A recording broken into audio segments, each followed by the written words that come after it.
pessoal hoje está aprendendo com tablet, está estudando com esses equipamentos novos, o iPhone, o iPad, o iPod, é verdade. E os pais estão preocupados com o acompanhamento do aprendizado dos filhos nessa área. A Faculdade Salesiana e o Colégio Salesiano convidaram uma especialista para tratar do assunto com pais e educadores. Convidamos Isabel Parolin, psicopedagoga, com muitas especialidades nessa área, mestra em educação, que veio conversar com a gente. Isabel, obrigado. Muito obrigado por sua presença aqui. Fez uma bonita palestra com pais e educadores no Teatro Boa Vista e falou coisas impressionantes para a gente. Disse, por exemplo, que nós estamos numa sociedade complexa, que é preciso que a gente forme pessoas com mentes complexas. Como é esse negócio? Complicado, né? Complexo. É complicado.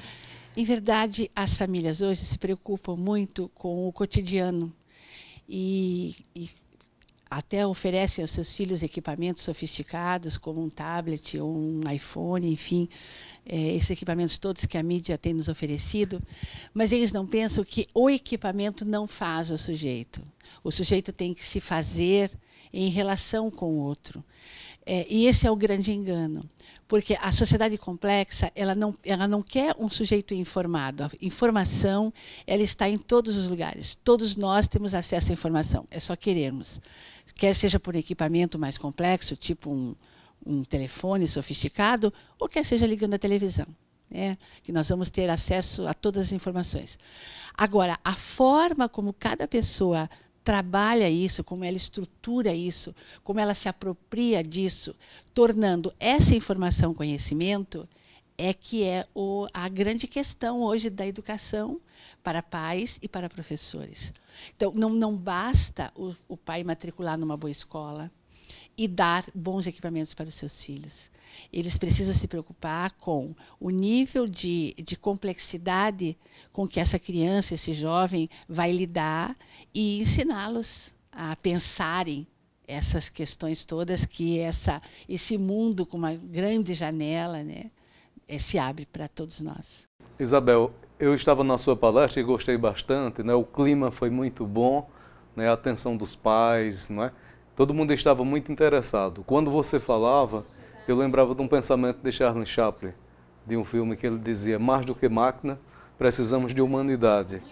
Não é? E você tratou de tantas questões, e eu gostaria de lembrar uma coisa que você falou e que você poderia comentar para a gente, que era aquela questão o cotidiano da família, da casa, não pode ser simplista, né, para formar essas mentes complexas. E a escola? Porque você falou da família, aí eu queria perguntar em relação à escola. Igualmente, a escola terá que trazer essa complexidade toda, né? O que a gente tem visto, por exemplo, é que alguns professores preparam sua multimídia ou escolhem lá o canal do YouTube ou o canal, a mídia que vai ilustrar a sua aula e se sente tranquilo em relação a isso. Isso é só o disparador, né? Ver um filme, ver uma mensagem qualquer, ou uma informação que venha à sala de aula, ou seja, a web vem à sala de aula para disparar reflexões. Ela não é em si a aula. Não se dispensa o professor, né? Não sei se vocês se lembram que há um tempo atrás as pessoas cantaram que a escola ia acabar, que o computador ia tornar a escola obsoleta. E, ao contrário, a escola nunca esteve tão presente na sociedade como está hoje. Hoje você tem o filho que vai para a escola, o pai e o avô que estuda, né? Porque estudar hoje tornou-se uma coisa importante. Por quê? Por que só com o Google e com os seus similares a pessoa não se torna uma pessoa conhecedora? Porque as relações são importantes, as relações de aprendizagem. Então, na escola também, o professor tem que entender que todos os equipamentos são para brilhar na mão dele, né? Nos encaminhamentos dele. Mas quem realmente tem a tarefa de fazer essa mediação e de propiciar essas aprendizagens é a relação do ser humano com o outro ser humano, que pode ser mediatizado por um equipamento ou face a face, como nós estamos fazendo agora.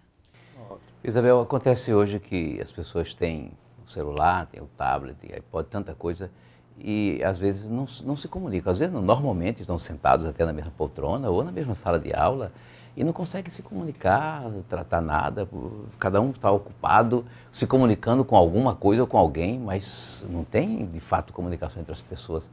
Não acha isso uma coisa grave para o futuro da humanidade? Muito grave. Inclusive, as neurociências estão nos mostrando que a questão das narrativas é a grande mote hoje.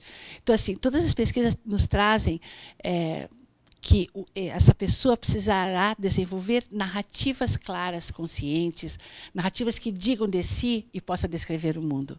Então, e o senhor tem razão.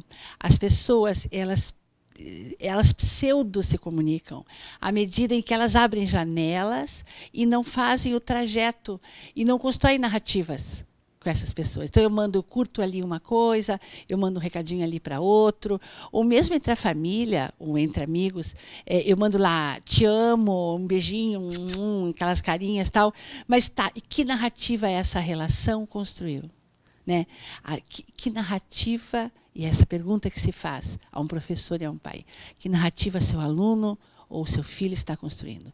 O que ele diz de si? O que ele diz de você? O que ele diz do contexto? O que ele traz do que ele aprendeu com essa comunidade?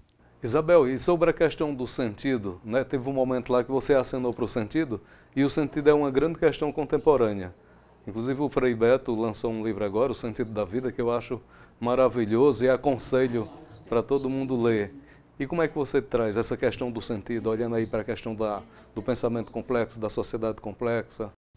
E falamos das narrativas, né? O sentido da vida, ele se faz numa narrativa que tenha sentido, em alguma coisa que eu tenha para dizer para o outro que tenha sentido. Então, essa que é a grande preocupação, na verdade, do uso das mídias hoje. Não é o uso em si, mas que sentido se dá a esse uso. E essa busca de sentido à vida e busca de sentido aos instrumentos que se usa na sociedade, ele não é uma problemática, uma questão da sociedade atual. A gente sempre se preocupou, né, com dar sentido.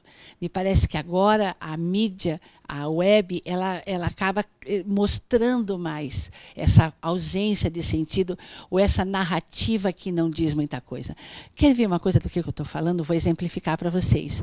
Quantas vezes você replica uma mensagem sem ler essa mensagem inteirinha e sem depreender o sentido real dela? E muitas vezes, assim, isso é muito comum, uma pessoa replicar a mensagem carinhosamente, pensou na colega, no amigo, enfim, e replica aquilo sem ler até o final. Tanto é que tem umas brincadeiras, né, na web, que a pessoa coloca frases no meio e tal, e as pessoas não percebem. Quer dizer, que sentido tem eu te mandar uma carinha, eu te mandar uma mensagem? Mensagem essa que eu não depreendi, que eu não pensei sobre ela, que não é o meu verdadeiro desejo para você. Primeiro. Segundo, por que eu não te mando uma mensagem? Por que eu preciso replicar uma outra? Porque ela é mais bonita? Mas será que ela dá sentido à relação que eu quero estabelecer, né, com a pessoa? Então, assim, essas questões são questões interessantes da gente estar pensando e que as famílias, os professores, as salas de aula precisam se apropriando dessas questões e dando sentido a esse encontro em sala de aula, que é tão precioso, né? É um face a face tão importante na vida dos nossos jovens, das nossas crianças. Você sabe que os pais e mães que estavam presentes ficaram muito interessados naquele assunto do foco que você falou. Aí você contou que, quer dizer, lembrou que muitos dos acidentes hoje acontecem porque a pessoa está passando mensagem, ou está procurando um telefone, ou está se distraindo com outra coisa, na verdade. Se pensa que os jovens hoje, as crianças, possam, digamos, mexer com muitas janelas abertas, né? Tratar de muitas tarefas ao mesmo tempo e dar conta. Isso é verdade? Sim, quando você aprende, abre as janelas e dá sentido a elas, né? O senhor falou de uma forma muito interessante sobre isso. Então, assim, eu posso abrir várias janelas, e se eu, por exemplo, estou falando agora com uma pessoa, eu vou dar foco nisso agora.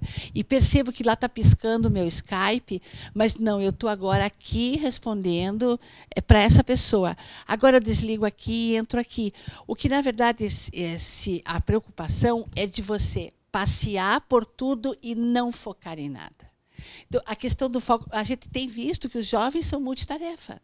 Eles conseguem fazer muitas coisas ao mesmo tempo que outras pessoas não. as pessoas mais digitais, as pessoas mais, né, da era do papel, né, porque é diferente. Quer ver uma coisa muito interessante? Alguns professores ainda se batem com pasta. Fazem pasta em sala de aula. Pasta é uma coisa do tempo do papel. Tanto é que tem muito problema com pastas. Por quê? Porque os alunos não conseguem a organização de pôr a pasta e tal. Mas nós temos dificuldade de trabalhar com janelas, porque eu sou uma pessoa que aprendi que o foco é único e precisa ser desenvolvido dessa forma. Então, o que a gente precisa prestar atenção é como é que essa pessoa circula nessas várias janelas e se ela vem fechando, se ela fecha essas janelas, ou seja, se ela dá sentido.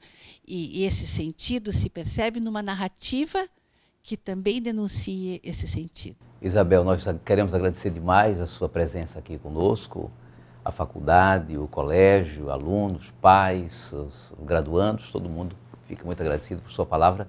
Eu queria que você encerrasse agora essa nossa conversa, deixando um recadinho especial para a juventude que está hoje estudando conosco, está com um grande futuro na frente e, sobretudo, está implicada nesse assunto das mídias digitais. Eu diria para você jovem adulto, para você que está começando sua vida agora acadêmica, estudando tal, procure saber o que você gosta, o que você quer e faça foco no que você quer. Acho que essa grande questão hoje é no foco.